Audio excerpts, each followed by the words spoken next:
Hi friends, ఈరోజు కాకరకాయ ఇగురు అనమాట. నేను ఆన్లైన్లో బుక్ చేసుకున్నాను అండి.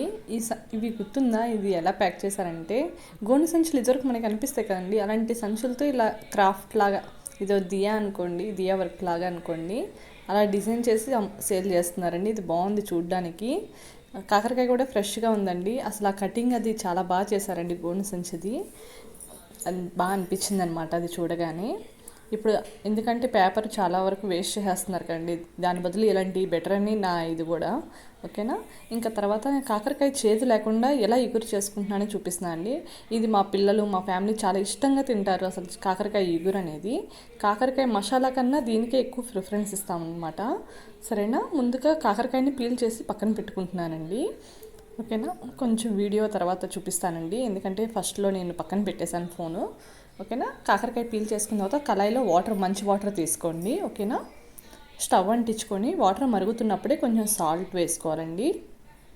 ఫస్ట్ కాకరకాయని ఉడకపెట్టుకోవాలన్నమాట నేను చూపిస్తున్న విధంగా. కొంచెం పెరుగు కర్డ్ యాడ్ చేసుకోండి. కర్డ్ ఎందుకంటే మనకి చేదు ఉంటే విరిగిపోతుంది, మనకి ముక్క అనేది మంచిగా ఉంటుంది అనమాట. ఓకేనా. ఇంకా కాకరకాయలు ఆల్రెడీ పీల్ చేసుకుని ఉంచుకున్నాం కదండి. ఇప్పుడు వాటిని రౌండ్గా చక్రాల్లాగా కోసుకోవాలండి, కట్ చేసుకోవాలి. చూపించిన విధంగా చూడండి, ఇలా కట్ చేసుకోవాలి సన్నగా. ఇంకా మీకు కుదిరితే ఇంకా సన్నగా చేసుకుంటే ఇంకా బాగా వస్తుంది అనమాట. నాకు ఇలా అయితేనే బాగానే ఉంటుందని చెప్పి నేను 3 కాకరకాయలు తీసుకున్నానండి. తర్వాత వీటిలో వేసేసేయాలి. వేసేసి ఒక 5-10 మినిట్స్ అలా ఉడకనియండి ఈ వాటర్లోనే.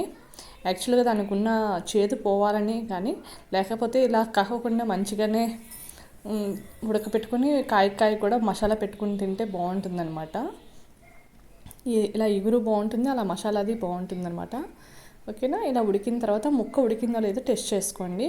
ముక్క ఇలా అనగానే ఉడికింది అనుకుంటేనే మనకి ఇంకా పక్కగా తీసేసుకోవాలి. వడకట్టేసినట్టు వాటర్ని సపరేట్ చేసేసి ముక్కల్ని సపరేట్ చేసేసేయండి.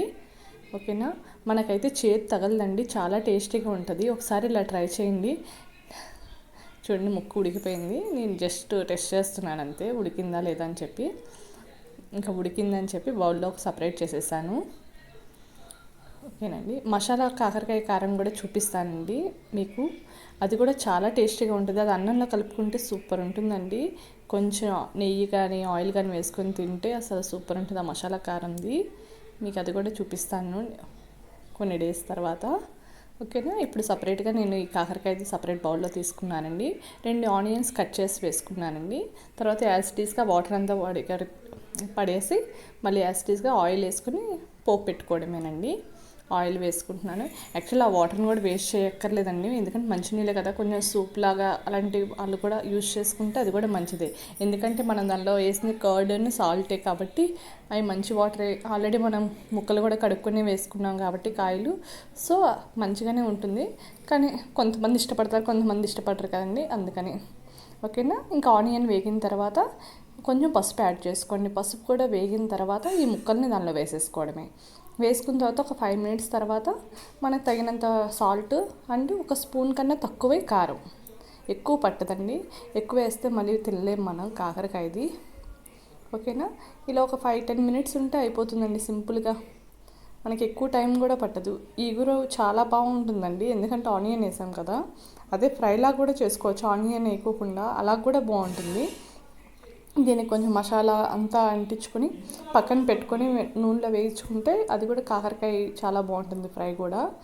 కానీ ఇక్కడ మాకు ఇంట్లో ఇగురు ఎక్కువ తింటారని చెప్పి నేను ఇలా చేస్తున్నాను. ఓకేనా. ఈ రెసిపీ నచ్చితే లైక్ చేయండి, షేర్ చేయండి, కొంచెం సబ్స్క్రైబ్ చేసుకోండి. ఓకేనా. సింపుల్, ఈజీ అండి. ఓకేనా. బాయ్.